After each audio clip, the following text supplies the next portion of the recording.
Hi, it's me again. It's fall, autumn in the northern hemisphere anyway, and it's just that time of year when people start preparing for winter and start getting ready and to kind of nestle into their homes and go through those long, cold winter months.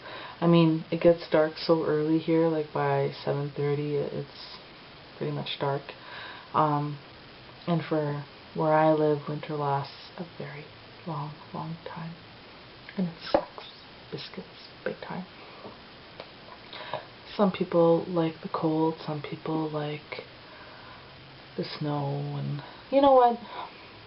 I do too, but when it lasts like 6 months, it sucks. It's like half your year is dedicated to winter. But anyway, it's just that time of year, and just like in the spring when you do your spring cleaning, it's good to start taking inventory of your supplies, whether they be magical or not, and you know, going through your cupboards and things like that, taking stock of what you have on hand, what you need to get, and kind of getting prepared for winter on a magical level and or spiritual level, what have you. And yeah, that's kind of where things are at for myself. I was so surprised, like I didn't even go picking sage this year, and or anything. I didn't pick anything. I didn't get any Saskatoon berries. I didn't get any chokecherries. I just did not have the time. And our summer where I live really sucked. It was raining and cold, and it just wasn't a very good summer. But anyway, it's good to take stock, see what you have, see what you need to get, and in addition to that, in our beliefs, spring and fall are very active times of the year for what we call medicine or magic. You know, good and bad kind of flies around this time of year, as well as in the spring. So, for instance, if it's bad medicine, it's more active. And the reason for that is because in the spring and in the fall tends to be when, you know, with the growing season, right? Things are coming into bloom in the spring, and you know, you get those tender shoots that are grown, and you pick them or whatever. In the fall, the harvest, things are ripened, you pick them, you store them, whatever. That's when they're strongest, in the spring and the fall. And that's when there's certain gatherings, you know, there's different societies and things like that, magically speaking, and they'll start testing and sending medicines.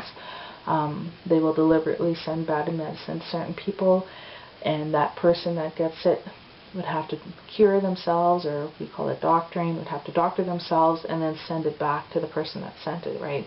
And that happens. And then certain groups, I mean, there's good and bad medicine people in our cultures. I mean, the bad ones, the ones we stay away from, are the ones that are always after the money, or that charge for you know, ceremonies and things like that, because we believe that if they can be bought to do the good, they can be bought to do the bad, because they're being governed by money.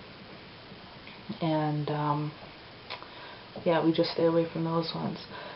But anyway, they will sometimes,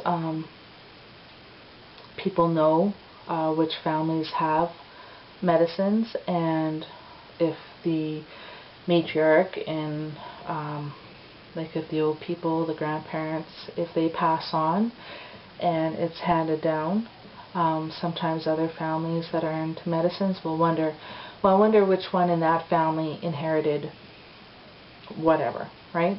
So then they might start sending bad medicine, and it could be mild stuff to certain people in that family, or it could be something severe, and they might hit one person with it, and you know, that person, needs to get help or whatever, and they're like, okay, that person doesn't have it. They might hit another person with it and think, oh no, that one doesn't have the knowledge, or it wasn't passed down to them.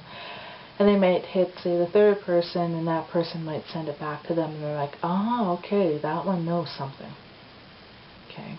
And then sometimes they do that for years at a time. I actually think I'll do an interview with my mom about that, and she can talk to you guys about that, because, I mean, if you're an outsider and you've never heard of stuff like that before, you might think, oh my god, what is this? It's like Charmed, or like, Good and Bad and all that stuff. No, it's not like Charmed, but yeah, as much as I love our native people, we can also be very jealous. And as kind as we can be, and as generous as we can be, our people can also be very jealous. And even if they don't know you, they can send stuff to you just to test you. Maybe they've seen you somewhere. It could be at a powwow. It could be wherever. Maybe you offended them without you even knowing it. They might try to do something to you. There's all different kinds of what we call bad medicine or bad magic. They can cause death.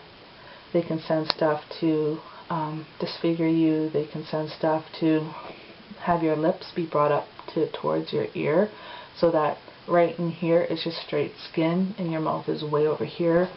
They can send things to you like broken glass, and then all of a sudden you have this lump in your leg or in your foot, and you're like, what is it? It hurts to walk. And if you lance yourself or whatever, there's a big chunk of like a glass bottle in there, that kind of thing. They'll send things like needles. They like using the leather needles, the square needles that we call them square needles.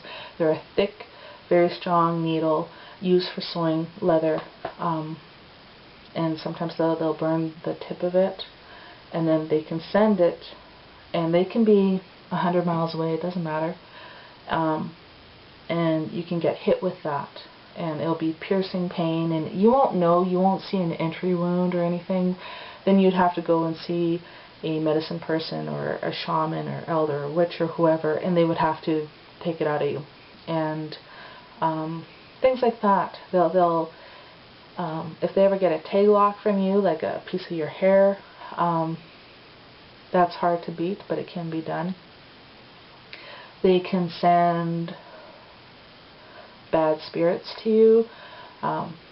Some people call them demons, some people call them bad spirits. My Kokum used to always talk about, that means grandmother in Cree, by the way, but my Kokum used to always talk about the spirit of the pig. And I don't mean any disrespect to, the goddess and stuff over in Europe, where the pig was, abundance and, all that kind of stuff. But she said that if you can beat the spirit of the pig, then that's like the strongest one to beat, and that's the most evil one. And then if you do exorcisms and things like that, that spirit can show up sometimes. You might hear grunting and oinking, I guess, if you will, or you might hear its hooves and things like that, squealing, and that's demonic, right? But like I said, in our languages and our cultures, we didn't have words for like demon and stuff like that. We just, bad spirits. So anyway, that can be beat. Yeah. So this time of year, it's really good to be prepared.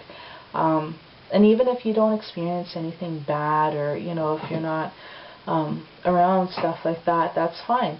It's still good to go through your inventory, see what you have, make sure you have your stock replenished, and that you know what you have on hand and what you need to get, and that kind of stuff.